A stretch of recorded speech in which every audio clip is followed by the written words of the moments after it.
views expressed on this program are those of the hosts, guests, and callers, and are not necessarily those of this station, its management, or other advertisers.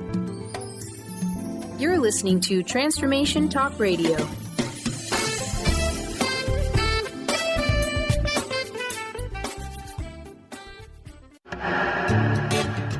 Get fired up for Spirit Fire Radio with your hosts, Dorothy, Riddle, and Steve Kramer.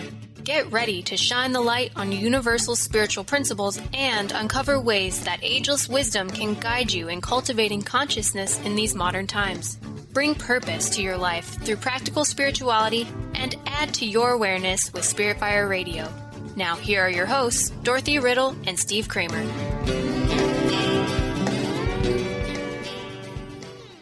Hello and welcome to Spirit Fire Radio. My name is Steve Kramer, and it's a delight to be joining you for a new month and a new topic.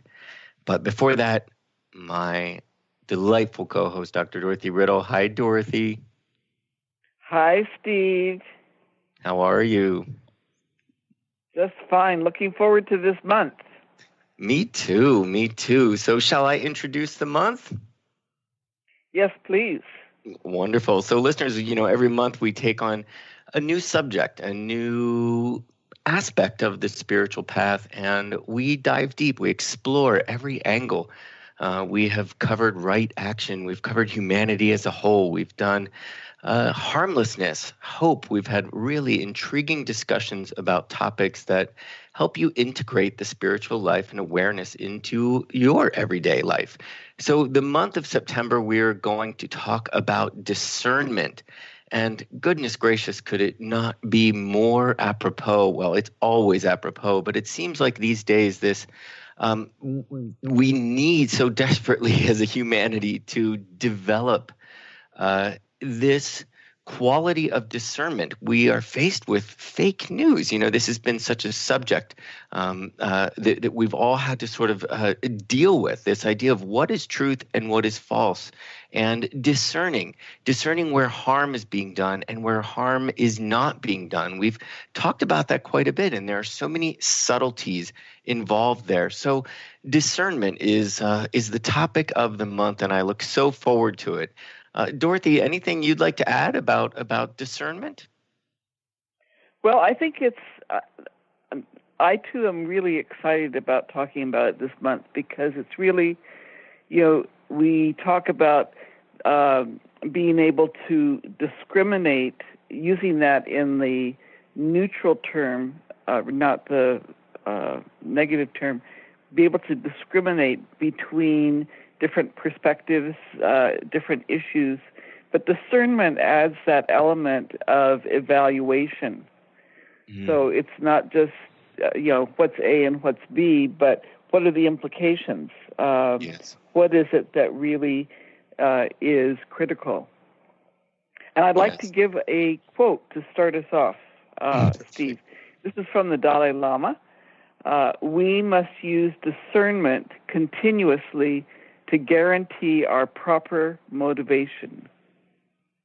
Nice. What do you take from that? Well, I think when we talk about why we do something, what is our motivation, it needs to be based on accuracy and also on appropriate values. And discernment is what helps us make sure that we are perceiving accurately and that we are making the appropriate value judgment. I appreciate That's what I take from it. I appreciate the word continuously in there, in that is life, correct? I mean, we are constantly making choices. We are constantly evaluating what next, or what is my response to what I've been presented with. And that really is so much of the spiritual path, which comes down to, am I part of the solution or am I part of the problem? We hear that quite a bit these days. And for me, that is really the word continuously, is a beautiful aspect of that quote, that it doesn't end. We really are in a process of choice here, as in the human experience, right? Right. And I think it also reflects the shift that humanity is going through and needs to go through from the more emotional, for people that are into the rays, the more emotional sixth ray to the seventh ray focus, because it's about not just kind of feeling good, in terms of one's spirituality, but actually distinguishing and recognizing the moral implications of situations and taking careful action. Yes, and careful distinctions. This discernment, it's always about distinctions. And that you mentioned the rays and people that understand the rays. That is such a process of discernment. What are the different qualities or expressions of energy or expressions of humanity, and how do we process them? How do we understand their motivations and their results? So it's going to be a fascinating month. I really look forward to it. So, go on. Well, I was just going to say that there's been a lot in the news that raises issues around values and around prejudice and how it plays out. And discernment is absolutely critical to our ability to identify and root out that prejudice. Yes. So it seems particularly relevant. Well, and for listeners, I just wanted to let them know that I have wanted to talk about the Riddle scale, if it's not too soon to go into that, but I'm so excited, and I know we have a lot to cover with that. But, listeners, Dorothy has been a force really behind helping not only people but organizations discern areas in which discrimination or bias, even cultural bias that people may not even be aware of, has developed what is called the Riddle scale. So we're so blessed, Dorothy, to have you as the co-host, that we can talk about this. The Riddle scale was developed to at first analyze homophobia, but then it was expanded. It has been expanded and used, to analyze areas where there may be bias or prejudice in the workplace in so many different capacities. So by looking at this scale, we really get to understand, we get to discern ourselves, but understand your process even of what it means to create a system that is all about discernment. So we're going to take two shows to talk about the Riddle scale, and I'm so excited. Me too, Steve. And for our listeners, the scale and its background is actually described on Wikipedia if you want to look up the Riddle scale there. But I did develop it initially in the 1970s for work on homophobia. I was working in Arizona, and there were a number of community issues that came up, and both faith communities and also the sheriff's department asked me for some help in terms of training, providing training to officers or providing training to community members. And that's what got me thinking about, okay, how do we differentiate in a fine-grained form the different aspects of homophobia or any type of prejudice? Because if we just see it as a whole, it's difficult to work on. And so I'd like to just dive in on that, if I could, Steve. Sure, please do. Okay, so the scale itself has 4 levels of negative attitudes and 4 levels of what might be seen more as positive attitudes. So let's spend this week on the negative, and then next week we can get into the more positive. Is that okay with you? That sounds perfect. Okay, so the first category in the scale is I called repulsion, and this is that feeling that homosexuality is a crime against nature, that gays and lesbians are sick, crazy, immoral, sinful, wicked, almost degenerate. less than human. Yes. Degenerate, exactly, yeah. There are a lot of adjectives that are used, and a lot of the name-calling that occurs is pulling on this dynamic, right? And what's interesting is that this dynamic, along with other forms of bigotry, had gone underground for a while. I mean, researchers showed very clearly that the kind of overt bigotry had not disappeared in the U.S., but it was, people were more attached to, quote, politically correct language, and so they would talk as though this wasn't an issue. But under our current president, this is no longer the case. This is, everybody's come out in the open, and we see this very, very overtly. We saw this in Charlottesville. We see it in the Heritage Foundation has a study. It's current on their website, saying that Latinos or Hispanics have a lower IQ, or kind of subhuman, and it's not clear that they would ever become fully human like whites, which is one of the issues that is coming up in the whole debate around immigration and DACA. We have the KKK marching openly. We have Trump's father having marched in the 20s in full KKK regalia and been arrested at that point. So we have a link to current days there. We have Dorothy, very recently if I might just jump in, yep. because you for the listeners, you made a bridge very quickly from talking about this repulsion in terms of homosexuality, and we can all see how very clearly it moves into race relations, and we also see repulsion in terms of religion and religious backgrounds. So, just very clearly as we go through all these, we're certainly not only talking about homosexuality, but because that was the basis of the Riddle scale, we can really extend this to all sorts of discrimination and prejudice. So, absolutely. It's very au courant, right? So, Dorothy, though, we're at a break. So when we come back, I'd also like to hear about from where you came up, for instance, with the word repulsion, and if it took some time to get these specific words fine-tuned so they had the right vibration.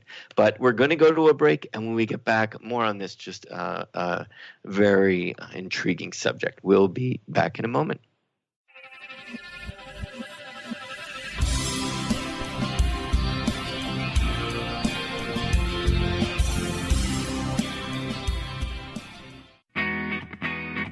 In this day and age, if you don't reinvent yourself, you may never find balance, peace, and the sustainable life that is your birthright. Angela Watson Robertson, known as the Reinvention Warrior and the host of breakthrough radio show Masters of Reinvention, is here to help you reinvent every area of your life.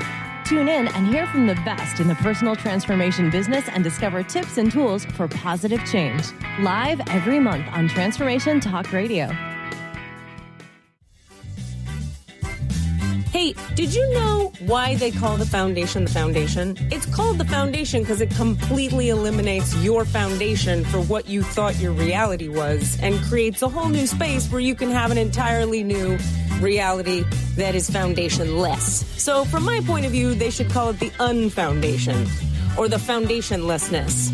Either way, there's a big new global rewrite happening again because these guys cannot stop changing. There should be like a Change Anonymous that Gary and Dane go to. And it's happening April 28th to May 1st. You can find out about it at accessconsciousness.com/global foundation. It's happening in Paris. Go to Paris or do it online or find a pod near you. These are all the options you have. And what else is possible?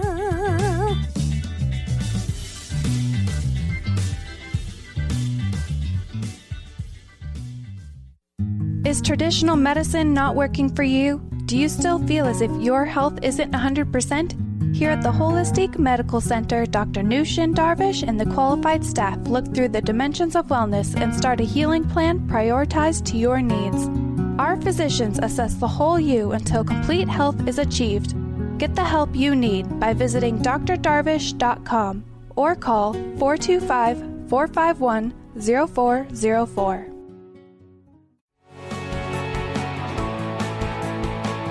Are you traveling most of your day? Do you want to take Transformation Talk Radio with you anywhere you go? Well, guess what? There's an app for that. Just go to the App Store on your Apple device or the Google Play Store on your Android and search Transformation Talk Radio. Catch all of our live shows no matter where you are. Thanks for listening. Calling all moms, it's time to awaken your vibrant, intuitive, loving self in every area of your life. Join host Debbie Pokornik as she shares thoughts, stories, and tools to help you stand in your power. Listen to Vibrant, Powerful Moms helping everyday women create extraordinary lives. Mondays at 2:30 Pacific, 5:30 Eastern. For more information about Debbie, visit empoweringenergy.com. That's empowering with letters NRG.com. Discover the healing medicine from the giant monkey tree frog Cambo. Cambo practitioner Ginny Rutherford and professional psychic Todd Rolson have come together for lively discussions of alternative healing medicines from the Amazon. Ginny and Todd bring you Cambo Talk Radio. Tune in each Monday at 1 p.m. Pacific to hear from guests all over the world with real life stories and the medicinal benefits of Cambo. For more information, visit cambokiss.com.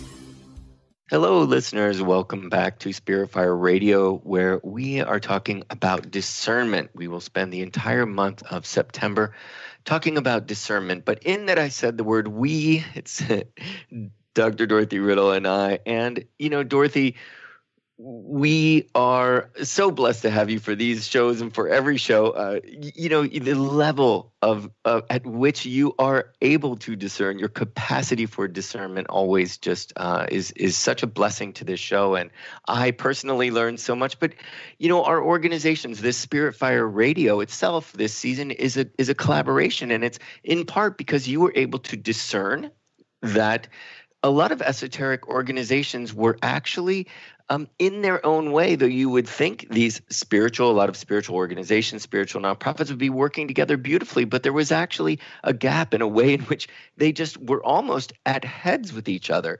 And you were able to discern that and put into motion this intention to collaborate with other educational nonprofits, other spiritual and esoteric organizations, and as a result, we're working together. So there again is another instance where you have sort of set that in motion. This idea of discerning, discerning the issue and saying, well, let's work to counteract that for a better world. And so here we are at Spirit Fire Radio. So tell us a little bit about the School for Esoteric Studies. That's very nicely put, Steve. Thank you. Yes, I'm with the School for Esoteric Studies. You can find out more about us at esotericstudies.net. And our mission is to provide esoteric discipleship training to persons who have a spiritual practice and want to deepen that and deepen their ability to be a world server. And we do that through study, through meditation, and through service. And again, you can find out more about us at esotericstudies.net. And if you are associated with an organization that would also like to collaborate, we have a whole section on the website on intergroup collaboration. And we're very, very pleased to be doing this collaboration with Spirit Fire. Yes, and what a beautiful website, schoolforesotericstudies.net. Yes, so much wonderful, valuable information, and we are pleased as well. So my half of this collaborative piece is Spirit Fire, and we are an educational nonprofit, and we too are intent upon our focus on meditation study and service. We do that through our own meditation practice called the Practice of Living Awareness, and we have a retreat center in Western Massachusetts where we hold retreats and teach classes on spirituality and consciousness online. You can check us out at spiritfire.com. So, Dorothy, let's move on. Let's go back to this subject. It's a little bit hard to go from that good feeling, right, to the word repulsion. I just couldn't say it, but it, we've got to look at this, correct? I mean, it's really right. a part of our world, and so I'm curious about the word, though. Do you mind if we just spend a minute on how you no these words? I'm happy to. Yeah. So for listeners, my original training is as a clinical psychologist, although I've worked also in economic development and in the business world. But when I was working on this, I was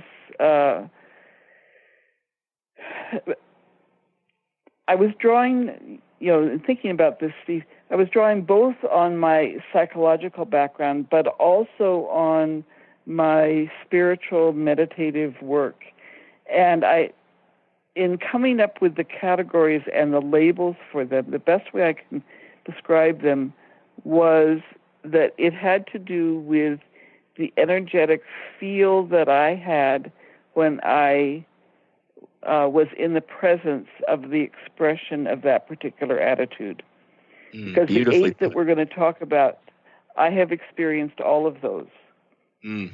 And so with repulsion, although some people have better control over their facial muscles, I've actually been with people who in talking to me, it's like they grimace in that way. When you're repulsed by something, you can see it. The cords of their neck get stiff, and it's almost impossible for them to not take a step back or lean back, try to get out of your physical space. It's a very physical reaction.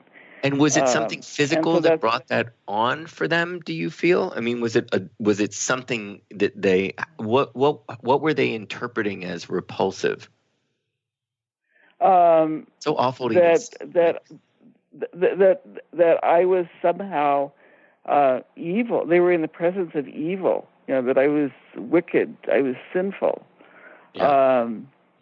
And part of that, like their psychological studies, you don't see it as clearly in humans because humans learn to control their behavior. But with chimpanzees, for example, or if you see films of like the integration of schools that was happening, and you see the crowds and you see their faces and those grimaces, those repulsive looks.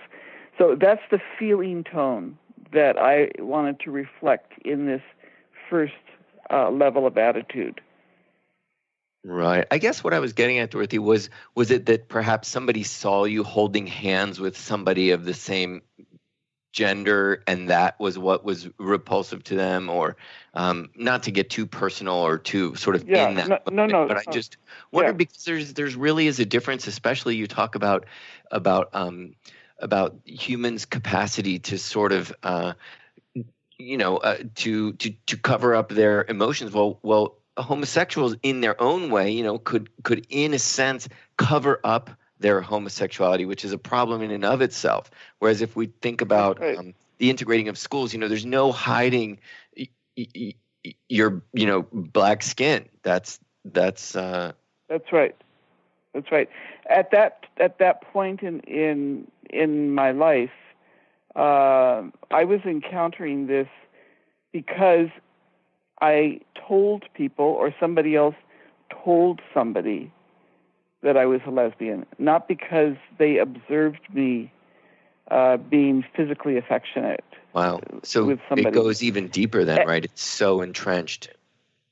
Absolutely. And I think it's really important for anyone that's working in this area or thinking about it to remember the very early research that that demonstrated that homophobia is not about sexuality. It's about the violation of sex roles. Mm. It's about feeling that, and that's part of where the repulsion comes from.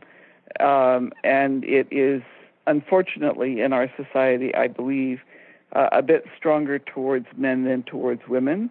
I mean, people don't like women not behaving like traditional women, but they really don't like the idea of men not behaving as the traditional macho male. Yes, indeed. So repulsion, how would we discern, right, that someone is actually repulsed by another? What? Well, partly it comes out in the beliefs that are stated. We have a very recent one. I just saw it online in this last week. There's a Nashville statement that's been made by the Council on Biblical Manhood and Womanhood that says that it's sinful to be gay and it is sinful to approve of anyone who is gay. Wow. So, which is, very dramatic. And then if we go to another issue, we have the white nationalists and the statements that they make about Jews, not just about people of other ethnic groups or other sexual orientations. So the main, I think my own experience of this is that you're simply not visible to the other person as an individual. You're in a category, and anything is justified in order to change you. This is where you get the shock therapy, you get the prison systems, the brutality that is played out under this justification is horrific. Right, and horror is an aspect of this. When we're repulsed by something, right? We want it out of our way. Right. We want it out of our sight. We want it out of not only our life, but we want it finished and done. And when you think about discrimination against Jews, I mean, that was the illusion, right, that was brought forward of this idea of vermin and of in America, which was, we put animals to work. So, the blacks are closer to animals than us, and so we put them to work in the same way that we would a cow or a horse, and we own them just the same. And these horrible illusions, and then they're expendable. So then that's where, if you're willing to sort of electroshock somebody, if you're willing to give them electroshock therapy or put them in prison, they're not even human to you, and that's where we see this violence. I think of lynchings and the Jim Crow era, where it was, can you imagine walking down the street and there's a human being hanging from a tree, and the hardening of your heart to be able to walk past that and not take this body down to show respect, or even to be able to do that, to be able to live with that in your vicinity, and then to be a black and have to see that and have to live amongst that is just it's shocking and unimaginable to me. Well, I went to graduate school at Duke in North Carolina, and while I was there, the KKK was very active, and cross burnings and lynchings were not unheard of. Yeah, and it's terrifying. That to observe humans in a state where they can feel that way towards other human beings. Yes. Not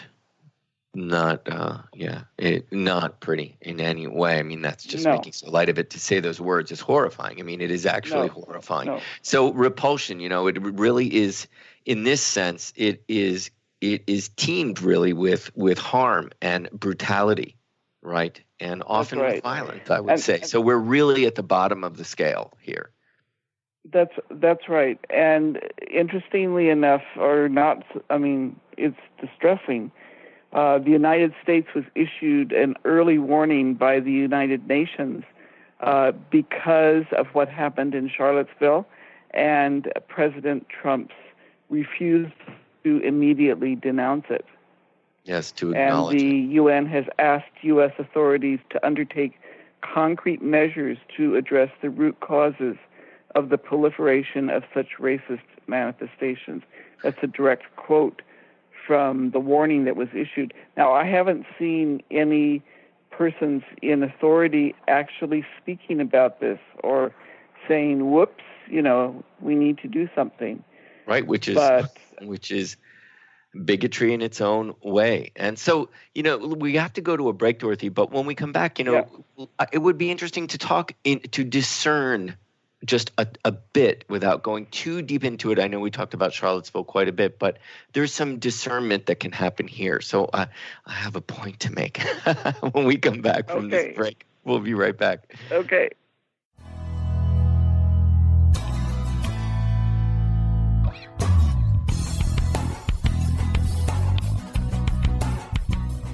Tune in to Lucid Planet Radio with Dr. Kelly Neff. This hit show will illuminate your senses and empower you beyond your daily stressors and hardships. Renowned psychologist and author Dr. Kelly will captivate you with far-reaching topics and amazing guests as you wake to the greatest version of yourself. Learn to tap into your intuitions, think critically about our world, heal emotional and psychological wounds, and follow your passions to live your dreams. The Lucid Planet. Welcome home. Visit lucidplanetradio.com for more information.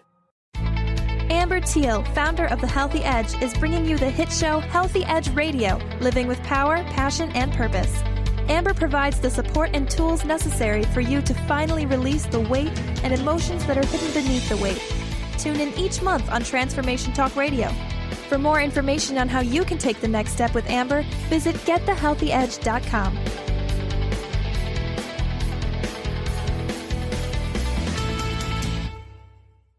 Hi, this is Laura Richer, host of On the Verge Radio. Sometimes you hear encouraging messages like transform your life now, become empowered, create the life you crave, and it all seems overwhelming and you're not sure where to start. I'm here to tell you that self-improvement is not always fun and easy, but it is always worth it. The path to creating positive changes begins with releasing the things that have been holding you back. Then you can create a life that inspires you. I know this because I've done it. You can find out more about what I do by visiting my website, seattlehealinghypnosis.com. I look forward to supporting you on your journey. Are you struggling in a relationship and deeply craving some tools and support to get things back on track? Do you crave having a loving, compassionate relationship with Mr. Right, but always seem to pick Mr. Wrong? Well, Sarah Luce can help. She's created a 4-week online course starting September 28th that will teach you how to shift your energy and behavior to have new transformative outcomes. And you're going to get a personal one-on-one session with Sarah to ensure you get powerful, personal results. Sign up today at sarahluce.com. Tune in each month to Synergenetic Living Radio, where Rick and Grace Paris discuss the synergenetic way of life, what it means to truly change your perspective in life, what it means to take control of your life and manifest your true desires. For more information on Rick and Grace Paris and Synergenetic Living, check out synergeneticliving.com. Get clear on the life you desire and the current life you are creating and what is between the two. Synergenetic Living, living life loud.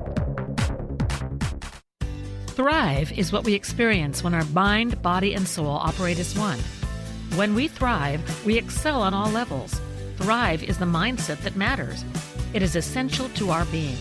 Have you ever found yourself looking for the instruction manual on how to thrive? You'll find everything you need to help you feel strong, powerful, and peaceful in your own body. So don't waste any more time. Visit thrivebyjen.com today.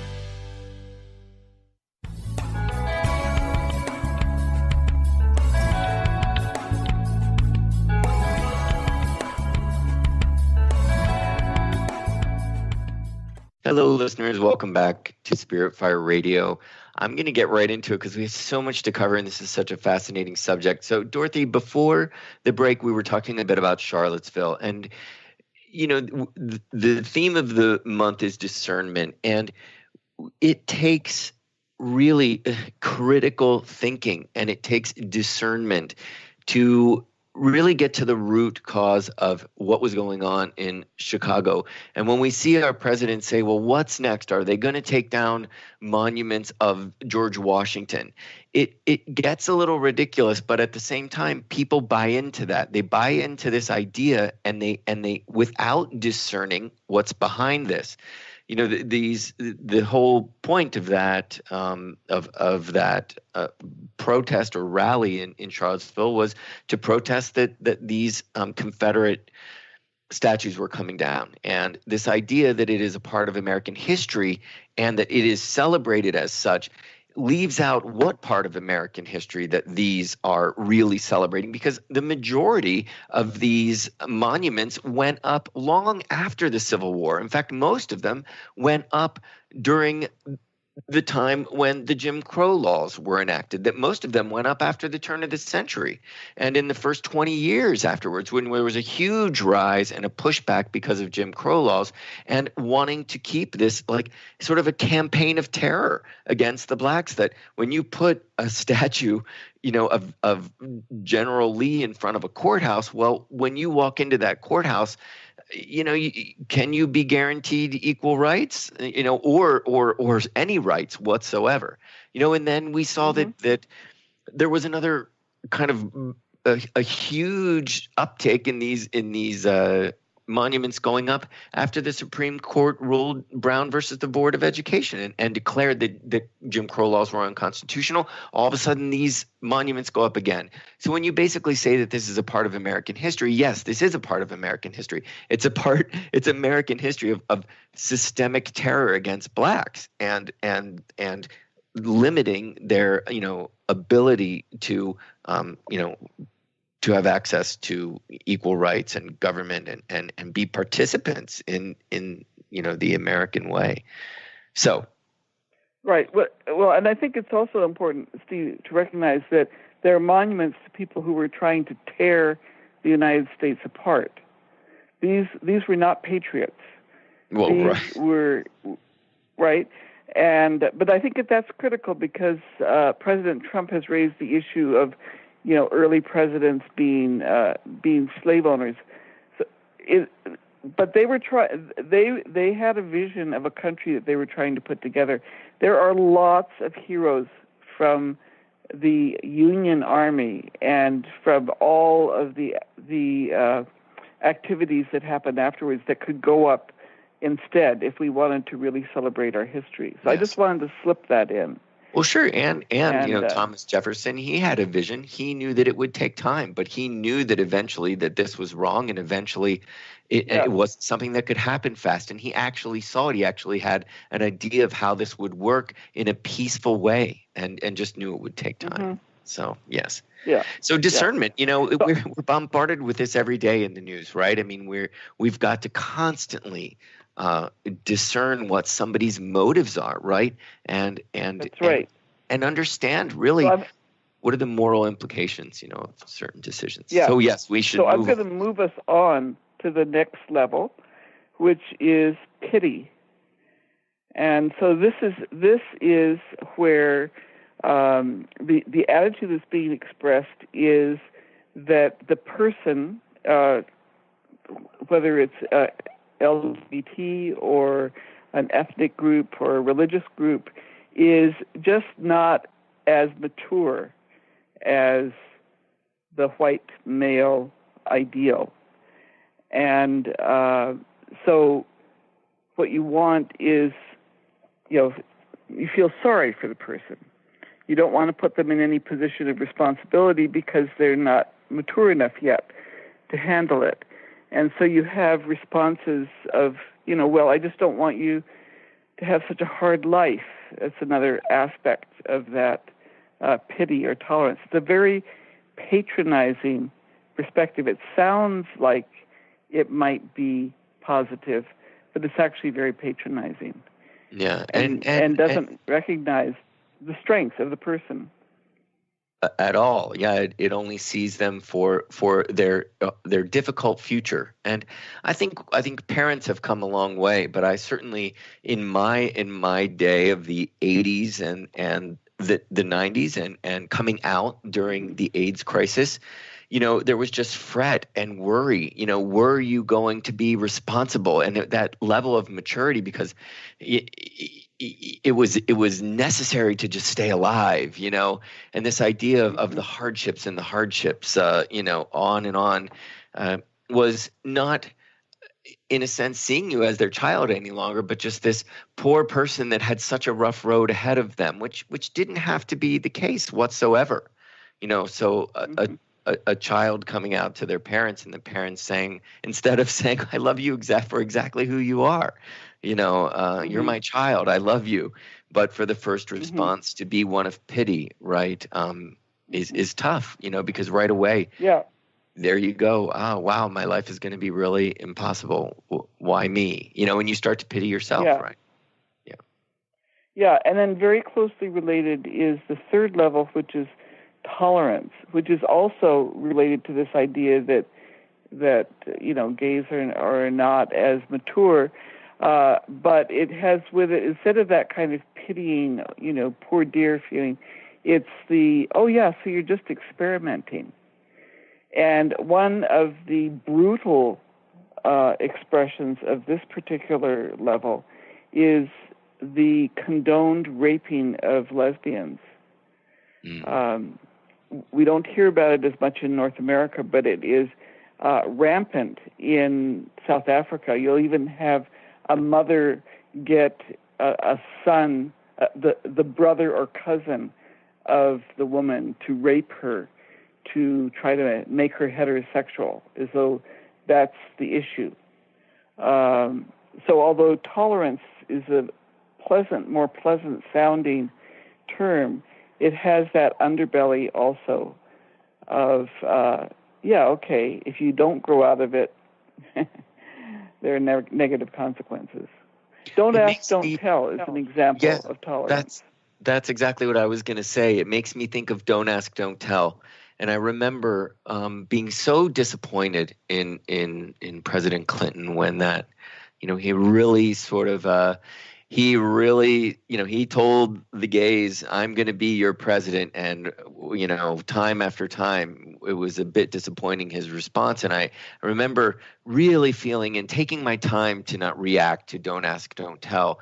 And then just realizing, well, if you can't tell, how are we even moving toward, you are assuming that there is something wrong and that you cannot actually be yourself and be a part of the armed services. We just don't want to know about it. Maybe this will just go away, right? It's like the three monkeys, right? With the paws over the eyes, the ears, the mouth. Yeah. That's the tolerance. The don't ask, don't tell. Right. And go on. It has an avoidance aspect that you were describing, where you are, yes, you're tolerant, but you're avoiding dealing with the actuality of the person in front of you and who they are in their fullness. It makes me think of Liberace. I don't know why, and I'm wondering whether it's pity or tolerance. But Liberace was so flamboyant, and you think of the era in which he was so popular. He was really out there, And I remember being very young, asking my mom, wow, this guy he's so gay, And my mom looked at me like, Liberace, gay? And it was this idea that she just never even thought about this, and maybe I was making assumptions, but to me, I just thought, well, and hooray, he, in every sense of the word, he seems happy. He seems, if you think of the way the word gay, meaning to be carefree and happy and fun and jovial. And it, to me, there was this sort of almost tolerance of him that well, he's kind of like a kid, it's that childlike thing. He's just flamboyant and he plays the piano. Let's focus on his music. Let's not look at him for too long because maybe, maybe you're going to turn gay. And, where would you say? Would you say it's a bit of tolerance going on there? Well, I would think that it's tolerance, yeah. And that's a good example. If you think about what his actual personal life was like, mm-hmm. Was he really accepted for who he was?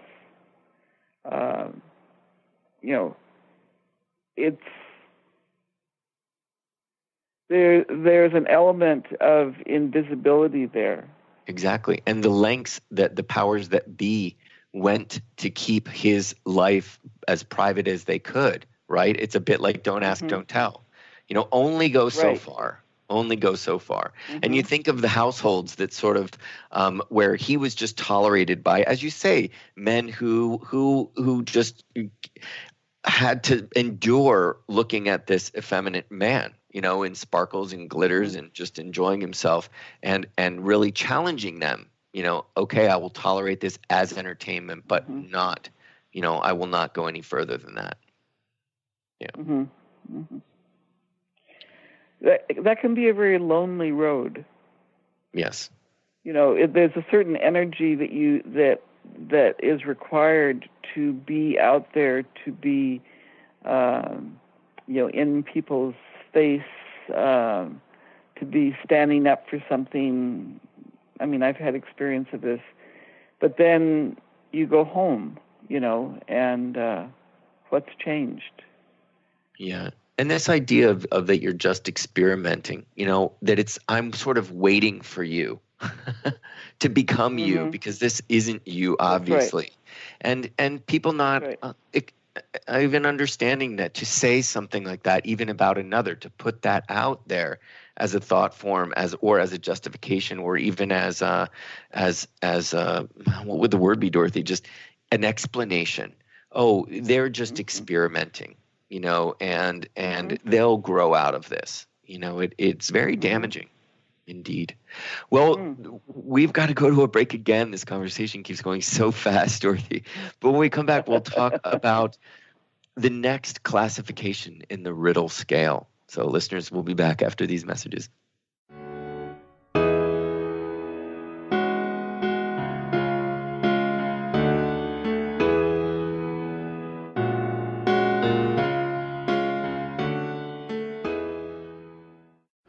Awareness is universal. Establishing a living awareness through meditation brings peaceful, healthy, and creative well-being into your everyday life. The practice of living awareness, Spirit Fire's own meditation practice, is built on this belief and is designed for every level of practitioner. Each year, Spirit Fire hosts living awareness meditation retreats that allow you to explore the practice in depth at our retreat center in beautiful Western Massachusetts. Introduce yourself to meditation and the practice at the Foundation's retreat. Attend, in silence, a silent meditation retreat focused on mindfulness, presence, and nature, or be engaged with the meditation sittings themselves at the Deepening Retreat. Start adding to your awareness and attend a meditation retreat designed to cultivate consciousness in your everyday life. For details on attending a Living Awareness meditation retreat, visit upcoming events at www.spiritfire.com. What is a brilliant culture, and how do we create them? Why are they important? Claudette Rowley has created a breakthrough 5-step process to help you align your culture with your business strategy for exceptional results. Looking for a culture that drives organizational excellence? Listen to Cultural Brilliance Radio, the second and fourth Friday of each month at 10 a.m. Pacific and 1 p.m. Eastern on Transformation Talk Radio. To learn more or work with Claudette, visit culturalbrilliance.com. Do you know how to achieve wellness in all areas of your life? Hi, I'm Mary Jane Mack, Signs of wellness are a capacity to love and ability to nurture, a sense of purpose, a good sense of humor and plenty of fun in your life, a concern for others and a respect for the environment, a conscious commitment to personal excellence, a sense of balance and integrated lifestyle, and capacity to cope with whatever life presents. Well people enjoy their lives and want them to last as long as possible. That's why the wellness mindset usually accompanies other constructive, healthy lifestyle habits. By adopting a wellness mindset and behaviors like eating well, taking the right nutrition for the body, exercising, and saying affirmations are just a few things to structure a healthy system of values and beliefs. I will be your wellness coach to help you achieve a wellness lifestyle. Call us at 888-777-4232. That's 888-777-4232. And visit us at MaryJaneMack.com. Tune in to the Psychic Professors Show, The Voices of Spirit Radio, with international medium and spirit artist Dr. Susan Barnes on Transformation Talk Radio, featuring a variety of spiritual topics such as psychic art, spiritualism, EVP, psychic development, and mediumship. This hit call-in show provides listeners with breakthrough wisdom to enliven and enlighten their lives. Visit spiritartgallery.net. Tune in each Friday, 2 p.m. Pacific, 5 p.m. Eastern on Transformation Talk Radio.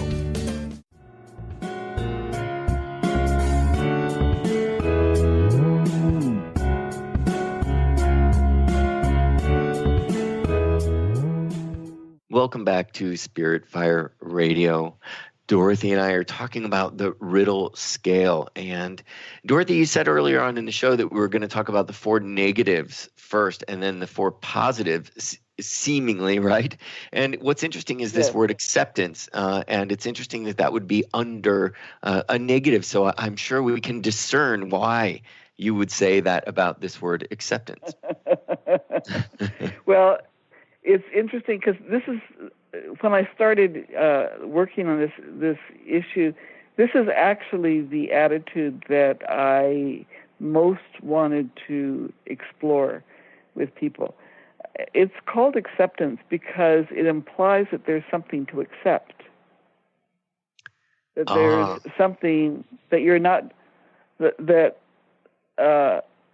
people haven't understood what the context is. But there's actually a turnaround because the way that people express this is they say things like, "You're not a lesbian to me. You're just a person, right? What you do in bed is your own business. What you do is fine with me as long as you don't flaunt it." These kinds of statements, which right. So on the exterior, on the exterior, they're sort of showing you or telling you that they accept you or accept homosexuality, but within that statement, you realize that there is bias, and it may be even unknown to them. That's right. And this to me is the liberal attitude, and this is the most difficult one sometimes to get people to recognize in themselves, because they think I'm just a humanist, right? There's no issue. And yet there is an issue. You know, I've lost custody of a child because of my lifestyle. I've lost a job because of my lifestyle. I have friends who have been physically abused because of their lifestyle. I've had friends that were killed because of their lifestyle. This is not just a neutral, oh yes, everything's fine, we're all human together. So it's a recognition that there really is something going on, and trying to get under it is hard. I'd like to give an example just from my own family, if I may. Sure. I was visiting with my parents at the time when my brother called to say that he was getting married, and he was asking my father, who was an ordained minister, if he would perform the wedding ceremony. And my father was ecstatic. You know, I mean, he was just so pleased and happy that my brother was getting married. He was delighted he was going to be part of the ceremony. This was all just fantastic. And he is someone who had was really very. You would call him very liberal. You know, he was very accepting of people from many walks of life. In fact, got in trouble for that a bit, with some exceptions. And I said to him, you know, you're so excited that my brother is getting married, and you're going to go out and tell everyone. And if I told you that I was in a relationship and that I wanted you to perform a ceremony for me, not only would you not be happy, but you would hope that nobody heard about it. Now, this is before the days when gay marriage was legal. And he looked at me and he said, I can't help it. Right. And I said, well, yes, you can, you know, but what are you willing to do about it? And he said, okay, he said, give me books to read and I will try to have an open mind. Right. And he did. For the next year, he did do that. But he went through an initial period, which is also something that I've seen with this attitude, where although he never ever told jokes about any other disadvantaged groups, he would tell queer jokes. Interesting. Which to me was an expression of his discomfort, right? Mm-hmm. He was really, because here he was this liberal person, so accepting, so so kind of always on the correct side of a social issue, but not on this one. And so that to me is the whole issue around acceptance, is that the person has the challenge with it is that the person has created a mythology for themselves which does not allow them to actually work on the prejudice that's there. Right. You know what I mean? Yeah. And it's like, it's almost like there is a line drawn. I think of separate drinking fountains for blacks and whites. Like, I will accept you to this point, but beyond that, I can't even comprehend. And there are culture, and I respect that at least your dad said, I can't help it, meaning he realizes there are cultural biases that he just doesn't know what to do with. And I would say that his soul really chose you as a daughter, right? Because he was going to grow. You are the type of person that would say, well, Dad, here are books, here's the research, here's how to get to know about homosexuality from, using a critical mind, right? Using a discerning mind. Right.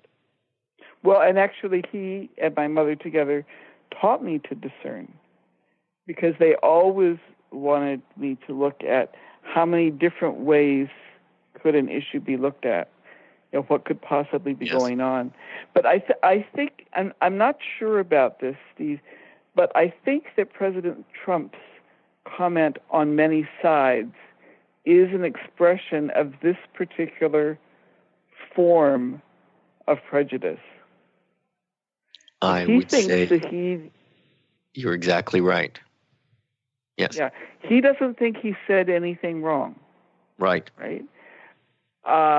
And what he's doing is completely ignoring the impact of that statement and the reality of the racism and xenophobia that he is supporting and allowing to ferment. Right, and it almost makes me wonder, where appeasement is in all of this, because he's appeasing people. He's trying to. He wants acceptance himself, and so he's appeasing. But there is, at acceptance, you have to start assuming responsibility, right? It seems that responsibility is coming into the picture here. Yeah. Well, and this is, we've talked before about the whole difference between Black Lives Matter and All Lives Matter. Yes. And certainly on a spiritual level, all lives do matter.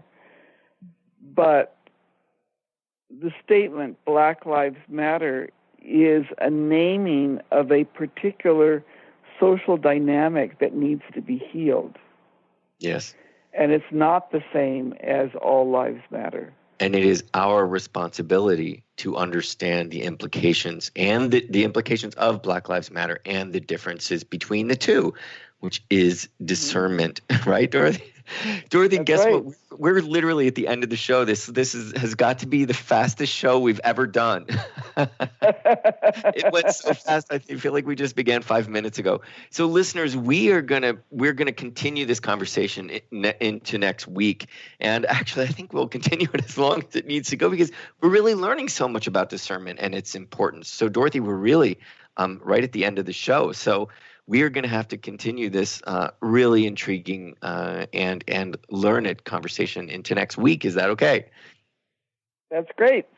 And I think we'll even talk a bit more about acceptance. And I definitely want to tell our listeners the story of how we met and how all lives matter versus Black Lives Matter really helped me evolve and learn something wonderful about myself in the future for the Discernment Month. So, listeners, thank you so much, and we appreciate your listenership and hope you're enjoying this show. And we will be back with more of it next week. Thank you for listening to Spirit Fire Radio. Tune in each Wednesday at 9 a.m. Pacific, 12 noon Eastern for your weekly guide to purposeful living and practical spirituality. Join hosts Steve Kramer and Dorothy Riddle as they shine the light on universal spiritual principles and uncover ways that ageless wisdom can guide you in cultivating consciousness in your everyday life. Add to your awareness with Spirit Fire Radio. To learn more, visit spiritfireradio.com.